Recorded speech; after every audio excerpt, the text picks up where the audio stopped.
Hello everyone, welcome back to Mr. Techfox. In this video, I'm going to show you how you can create a text file on your MacBook with an extension of .txt. If it helps, please consider subscribing to this channel.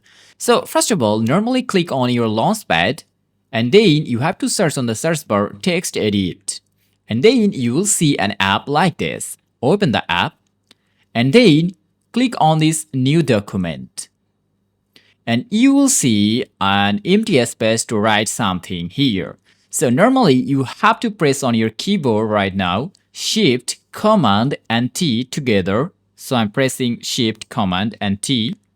And then the interface will be changed into it. Now, normally write something. Now click on this file option on the top left corner and then choose Save. And now you have to give it a name. For example, I'm giving it a name here. Jax, and after then add the extension .txt. And now you have to choose the location where you want to save it. For example, I'm choosing the location as CSE and then normally click on this save button. And that's it. Now if I go to my Finder and open the CSE folder, here you can see that a text file jax.txt has been created. So that's all about today's video. Thanks for watching. Allah Hafiz.